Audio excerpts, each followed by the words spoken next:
a correct, politically correct cadres to lead the organization. And that is a challenge before the organization. How do we do it? Can it be done from a centralized position?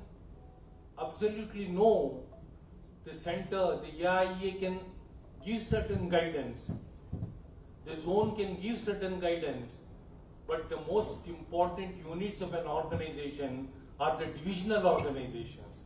And it is the responsibility of that divisional organization to create the cadres for the AIA to man the organization in the coming days. Is the organization unified today politically? This is the question that I am asking you. If somebody says that yes, we are unified, then I feel, comrade, I totally differ with you. Go and talk to the ordinary comrades today. Despite working for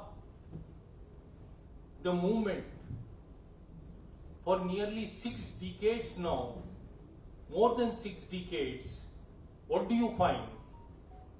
You would find that a large section of the ordinary membership is still not politically close to us. It is still not ideologically close to us. And we are living in a situation when a large percentage of our membership has been swayed away by the political campaign, by the ideological campaign of the Hindutva today. And this fact cannot be denied. We need to understand this. Organizationally, I am going to be with you. You want levy from me, I will give it to you.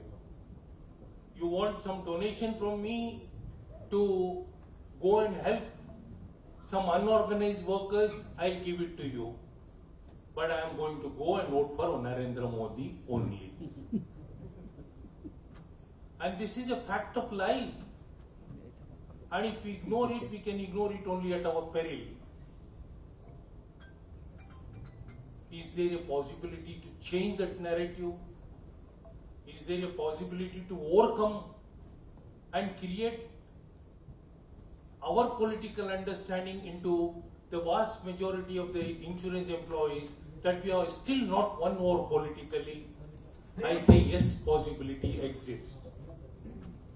Because employees, as the citizens in this country, are going to learn by their own life experiences. And their life experiences will tell them that yes, what we believed in a mirage. We believed in something which is not existing. The reality is something different. And what the AIA teaches us to build a compassionate society, the AIA teaches us to, it is the job of everybody to worry about the problem of somebody else. That kind of a society cannot be built with this political understanding and with this ideological understanding.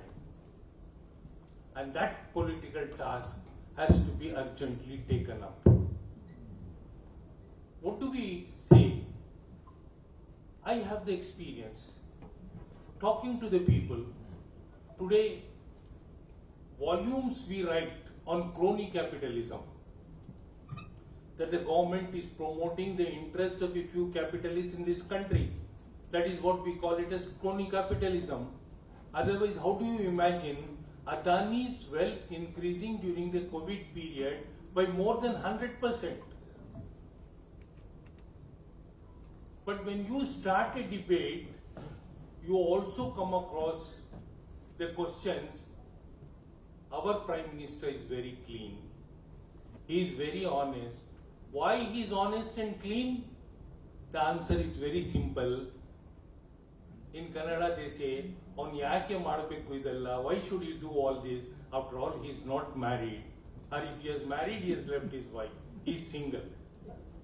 Which means that everybody who is married is corrupt. Only those people who are single are non-corrupt. Is this not a way people talk?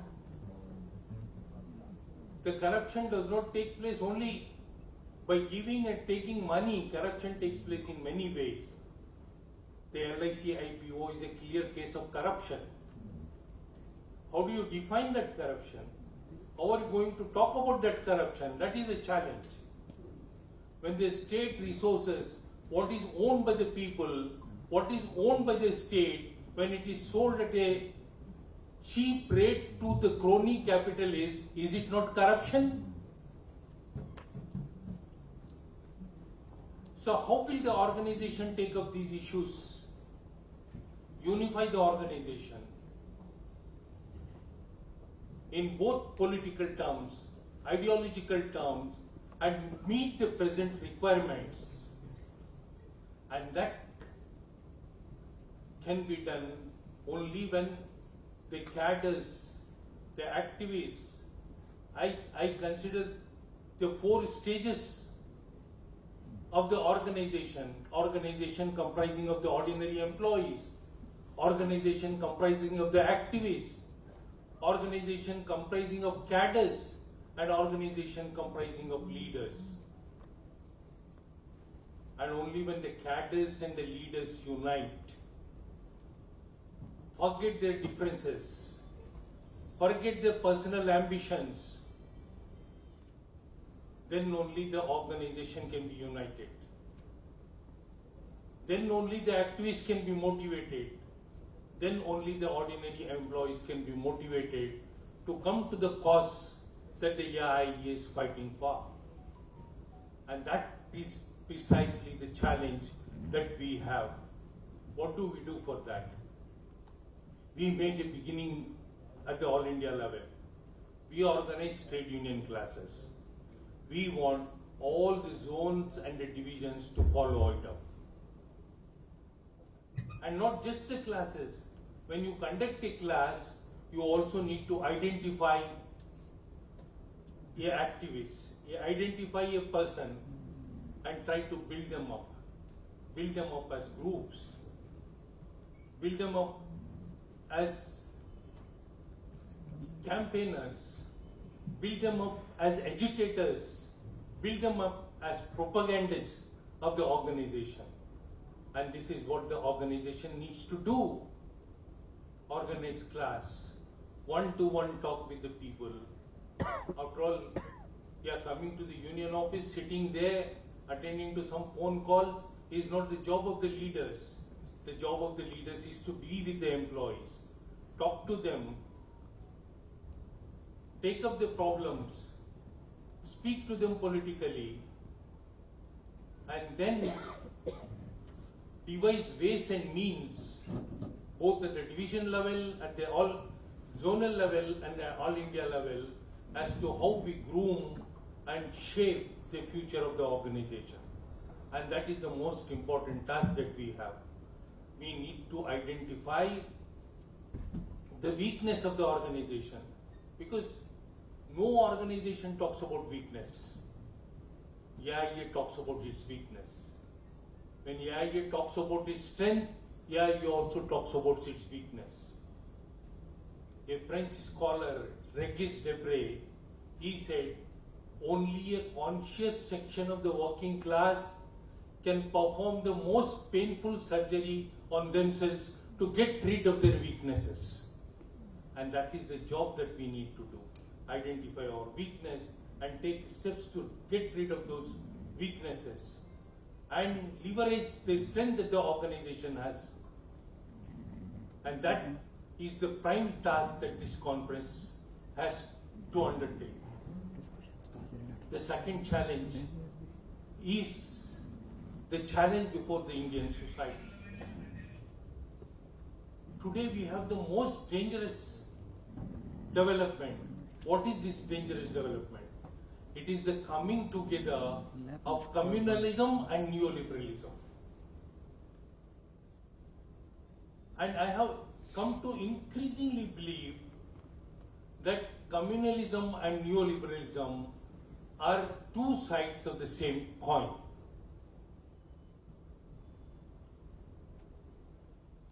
Imagine you talk, see, in the normal those people who are a little more studied politics, you say bourgeoisie is also a progressive element. Today, no corporate house, no big businessman is willing to tell the truth to the powers. They know that communalism hurts, but they continue to support the government. They believe that communalism divides and will be against their own business interests. Why? Suppose there is a communal problem. Hyderabad is closed for 15 or 20 days. Is the business not affected? A business can grow only when there is peace. And the corporate bosses know that communalism is bad, but still they are not willing to fight communalism, they are not willing to oppose it. What is the reason? The reason is very simple. Because they find that communalism has become a very important element of getting their agenda of neoliberalism implemented. When I go to fight the LIC IPO, I know why LIC IPO has to be fought. I'm not going to talk about it. You know it much better than me.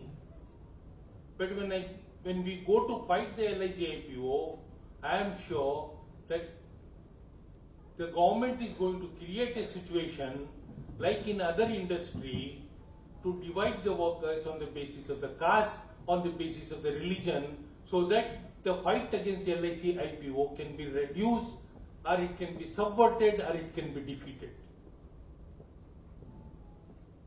And that is the reason why the capitalists today who want the implementation of the neoliberal policies are not opposing the divisive policies, they are not opposing the communal policies. And that is the most dangerous thing. You have an economy which is shattered.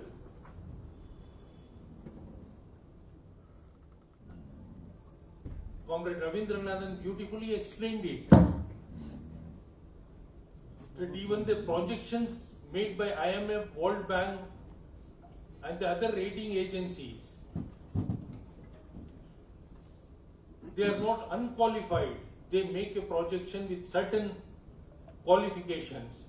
They say only 50% of the total population of India is fully vaccinated, then economic activity can spur up. When are you going to take, how long it is going to take to vaccinate 50% of the Indian population totally? As on today when I am standing here, 8.9% of the population is fully vaccinated. How long? If the third wave, second wave still is not over, if the third wave comes, what impact it will have on the economy? What impact it can have? And mind you, through your own experiences you have learned, what is the lesson that you have learned? That any crisis in the economy does not impact the corporate sector. Their profits continue to soar. Their wealth continues to increase. It is only the ordinary workers who lose their jobs. It is the poor who suffer. And today,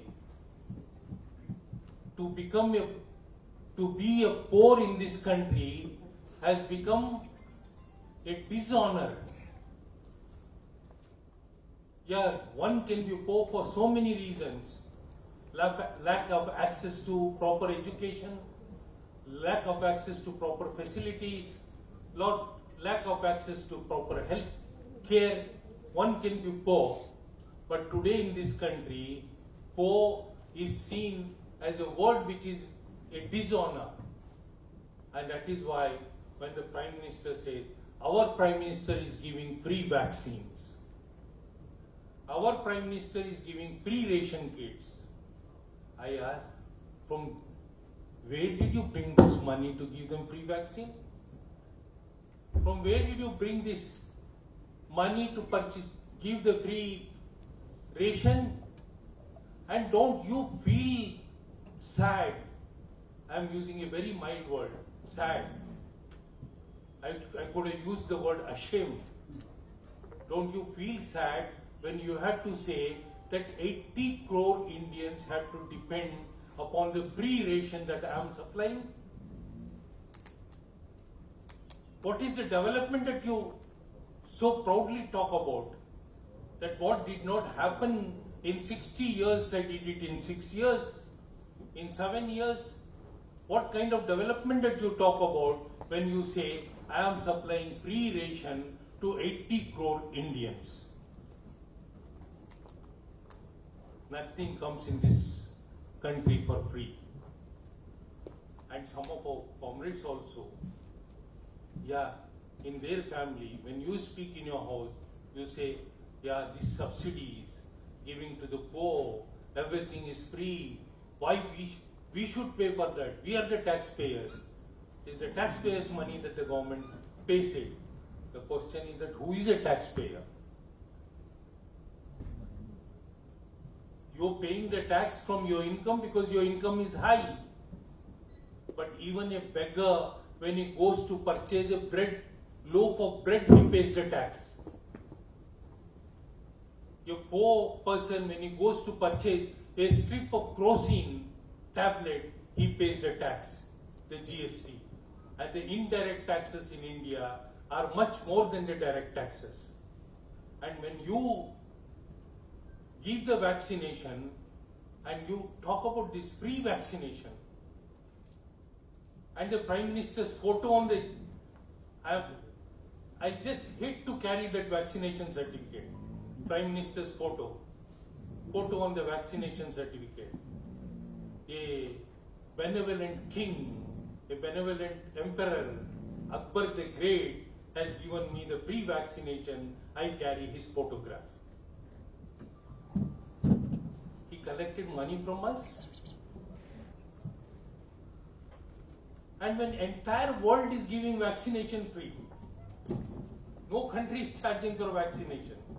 United States is not charging, United Kingdom is not charging, Germany is not charging, the poorest countries in the world are not charging for vaccination, and you take the pride that you are giving free vaccination. And the horror of horror is that you go for the election campaign, there is a competitive politics. Amit Shah will go, if you vote us to power in West Bengal, we will give free vaccination to everybody. Now, are they not going to give free vaccination to the people of West Bengal? Are they not going to give the vaccination? So we have reached a situation where the general understanding that has come is that we are being ruled by a sage, a saint, who does not have anything for himself. Fakiri ki zindagi ji rahe hain hum. But we are working for you. We are working for you. And this is the deception of the highest order. The deception when you opened up the economy for both Indian capital and the foreign capital. A deception when you today are communalizing everything which should not be communalized. Take the case of Afghanistan. Is Afghanistan a communal issue? How Afghanistan has become a communal issue? I think with no offense meant for our women comrades here, in the earlier period, a woman never used to take the name of the husband. And even in Hindi movies, old Hindi movies, you say, yeah, Babu ke Abba or Dabbu ke Abba, without taking the name. Our Prime Minister refuses to take the names. You say China, there was a crisis, he never said the border crisis, he never took the China's name. And today, if you say that Taliban is bad, why are you not saying that Taliban is bad? Why the Prime Minister is not taking the name of Taliban? And is it a communal issue at all? And you look at this, a MP in UP, he says Taliban have defeated the United States. They are the Afghan nationalists, and a sedition case has been put on him. And imagine to what extent Indian democracy can go to. He never talked about India. He just said that Taliban fought and defeated the United States, and Taliban are the Afghan nationalists. For that he is charged on sedition.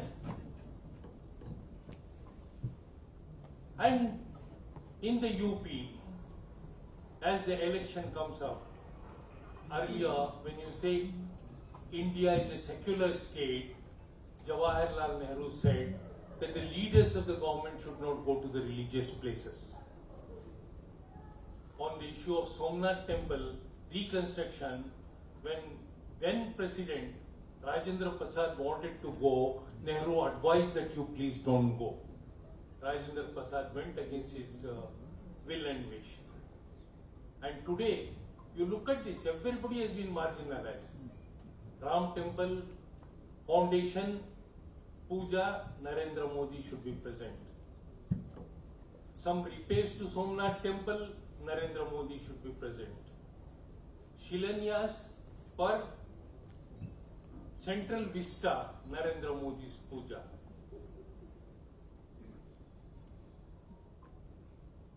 And now, when speaking at Somnath, he said, we will fight terror. And Afghanistan has become handy for them to fight UP elections. And our people would say, yes, Afghanistan. And mind you, that even the United States has not termed Taliban as the terrorist organization. No country in the world has termed them as terrorists. They term Mujahideen as terrorists, but not the Taliban. And today, they want to utilize every opportunity to communalize. Communalize for their own advancement. Communalize every aspect of life. And this is the danger. This is the danger, because I do not know whether when I speak freely, when I started with those lines, so what will be the reaction? What the government is going to think? What part of my speech will be sedition? We do not know. Because today we are living in a state which Isaac Asimov, a very prominent scientist and social thinker of America, said, when stupidity is considered as patriotism,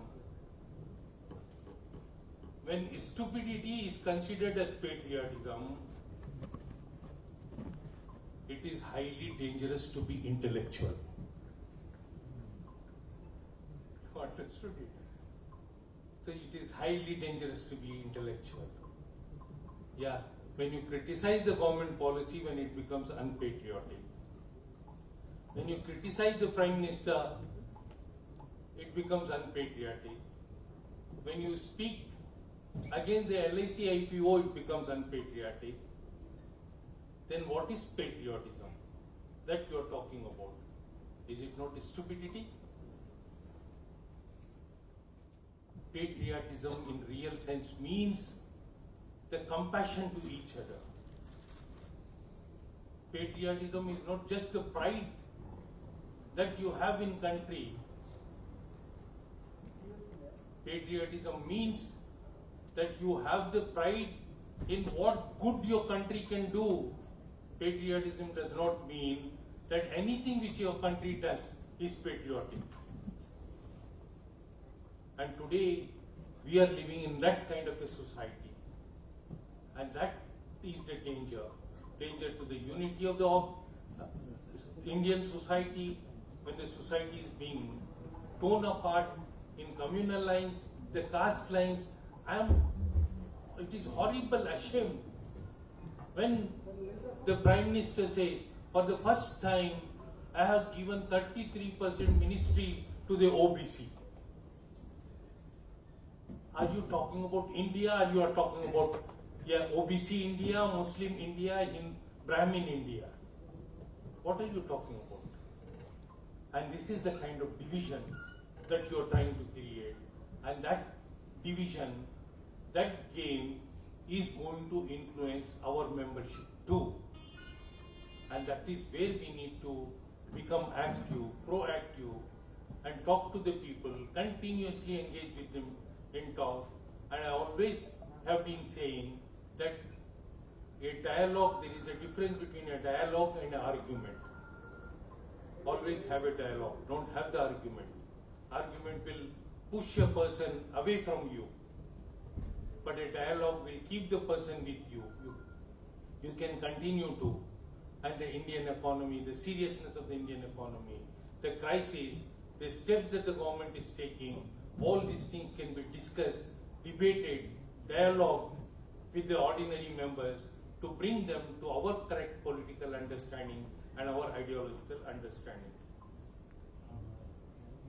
What are we today confronted with us in the organization, institution, LIC IPO? Why do they want to sell LIC IPO? Why? Is LIC not doing well? Is LIC not delivering returns to the government?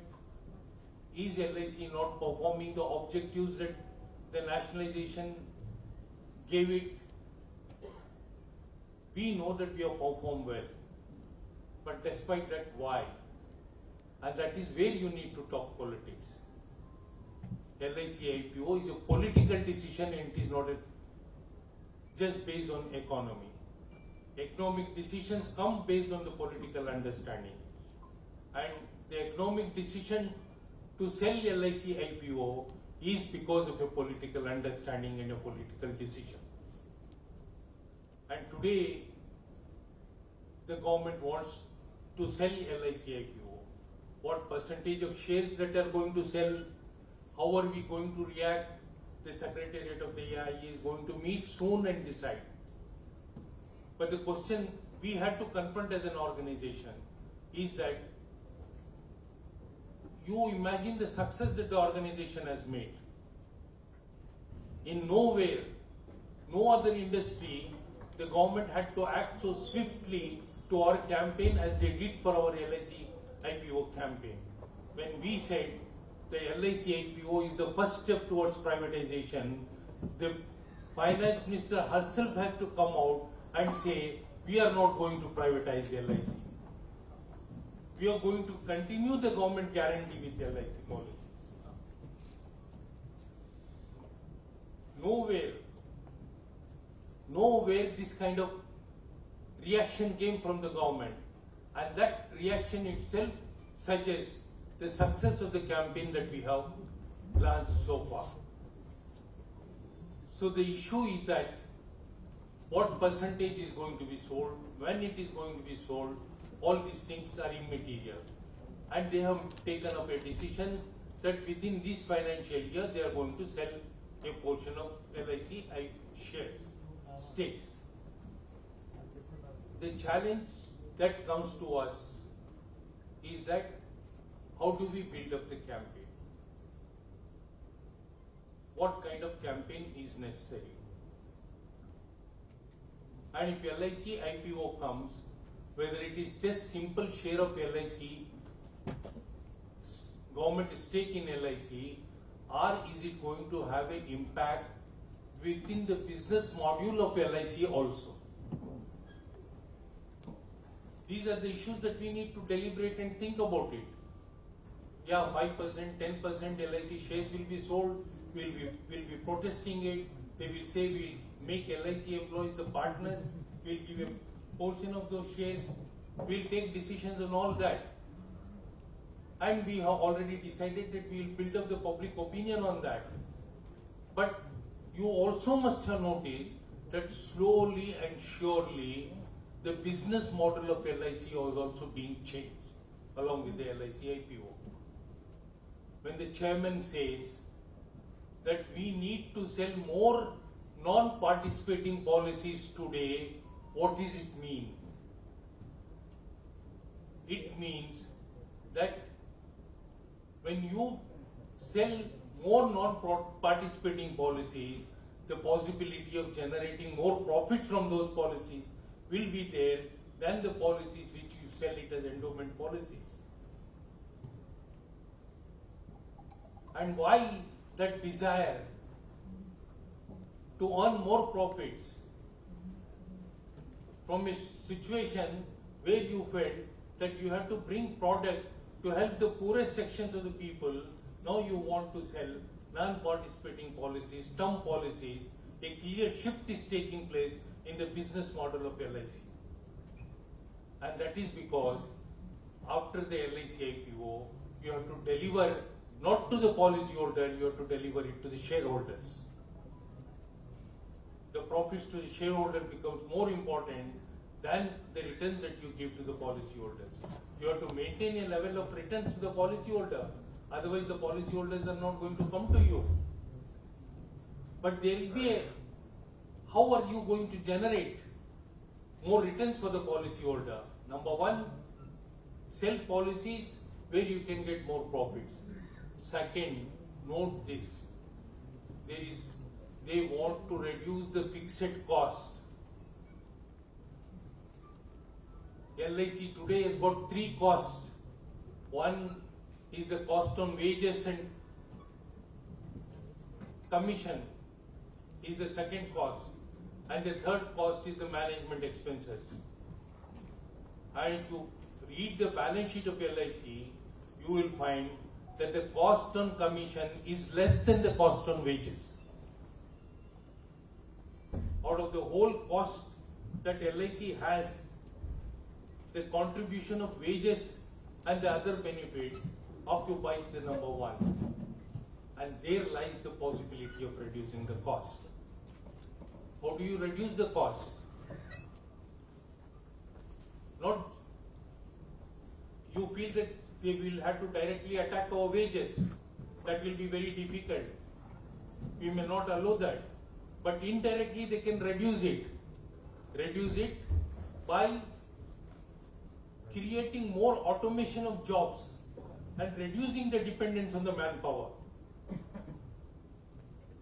And already, today we can come here and talk.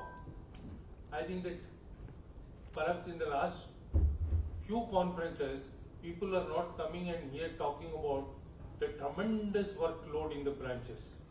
Nobody is talking about it because there is no workload. Honest, to be honest, because automation has taken care. When today more than 62% of the premium is being collected outside LIC offices.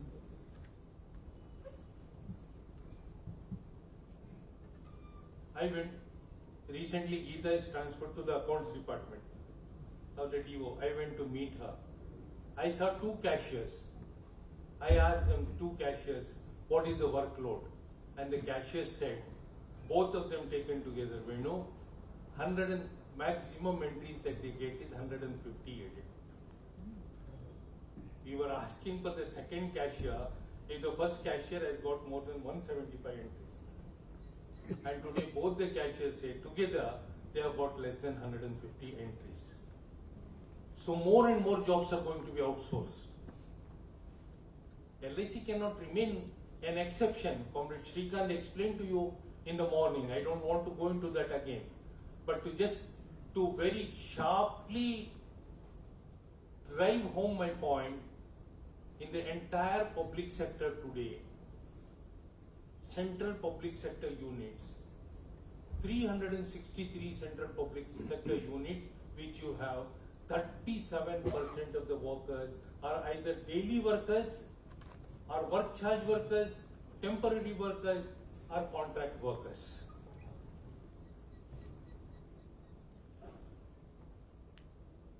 more jobs are being outsourced to reduce the cost, and LIC is also going to adopt that kind of a situation. More and more jobs are going to be automated. Dependency on the manpower is going to be reduced, and the job of the organization is to have a serious look on that. How do we protect the jobs? Not just protecting the jobs. If we had to protect our jobs, it is necessary that there should be new recruitment. How do you start the process of that? I do not know I did not find it in the chairman's speech. Some officer after the chairman's speech sent the message that the chairman in the meeting said, from now onwards, recruitment will be there only for the officers and no other cadre is going to be recruited in LIC. Even if the chairman has not done it, that is going to be the objective of LIC. How are we going to meet those challenges? Those are the issues. Today, we had an absolute pride in the fact on our claims settlement ratio. But today, a number of private companies have overtaken us in claims settlement. That was one big advantage which we had. How are we going to regain that advantage? Is it not the job of all divisions to understand these problems? Take up the issues? There is a serious challenge. So these challenges have to be met. The future of the organization, business will grow. Many comrades here is quoted, as long as the LIC progresses, we are going to remain safe. Our wages continues to come in 16% or 17%. Yeah. But the question is that LIC may remain safe, but are we going to remain safe? That is the question. Whether the workforce is going to remain safe. And I draw the parallel with how they talk about the GDP. GDP is growing at 10%. GDP will grow at 24%. But the question is that GDP grows, the wealth for Ambani increases, the wealth for Adani increases, and the lot of the poor remains the same. And that also LIC will grow because of the brand that LIC has got. But will we grow? Will we remain safe? Whether our jobs are going to be protected? All these are the challenges. Never underestimate those challenges. Because I feel that today we have taken our job security for granted. We feel, yes, he has joined at the age of 26, 22, and he feels that he is going to retire at 60. We have taken it for granted. Huh? I am not scaring him. I am telling the fact. What has happened to the general insurance industry? If United India Insurance is privatized, whether job security is going to be ensured for the people working in United India? Yes, the government, to overcome the criticism, they may enter into a deal with the purchaser that for the next 2 years or 3 years, you have to retain the benefits and the jobs. But after 2 years or 3 years, what happens? What happened in Balco with that kind of an agreement? What happened in other private public sector industries which are sold to the private sector with that kind of agreement? So the only guarantee for your job security is the strength of the organization, the strength of the institution, and that is exactly what we need to build up. So comrades, today enormous challenges are there. These challenges have to be understood. this is an opportunity for us to understand those challenges in political terms, create a sense of unity, the real unity, and then take the movement forward. We are very proud of the AIA. I'll tell you, today when India is talking about, Shrikant pointed out that even a hockey team, they said that we lost the semi-finals because a number of players among those 11 who fought brilliantly that day belong to the Dalit community. That is the India that we are talking about. And in that kind of a India, there is also a All India Insurance Employees Association, which is paying tribute to Clement Xavier Das.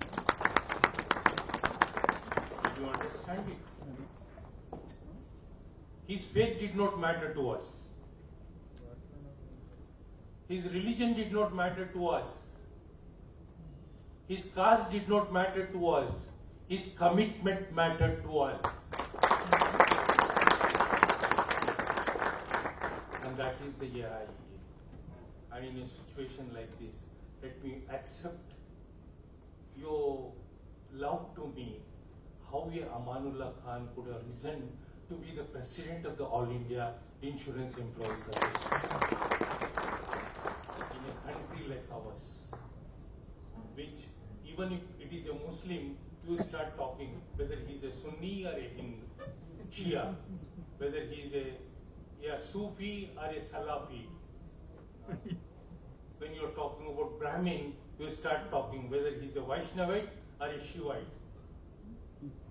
In that kind of a country, you looked only the commitment. You looked only the honesty. You looked only at the integrity. You looked in these comrades the ability to unite the organization. And that is what is required today. The organization has enormous trade union movement. How the trade union movement is going to survive is a big challenge with the kind of labor codes that have been introduced and they are going to be implemented. How, virtually the trade unions are divided. What I speak out of my own experience. You heard the name of Bharat Earth Movers Limited, BEML. It is being sold totally now. November 16th we went on a strike. 26th November we went on a strike. In Bangalore, we formed a committee. We gave the leadership to the BEML leaders. They were very, very determined. They said that we will not allow the government to sell BEML. We will make the strike on 26th November 100%. And then came the matter which we should be worried about. We had a big rally in front of Town Hall. I also addressed that rally. In that rally, one comrade honestly said that this government is divisive because even CAA was the issue then. He spoke about CAA. The next day, BEML union withdrew the strike, saying that you are talking about CAA, we are for the CAA.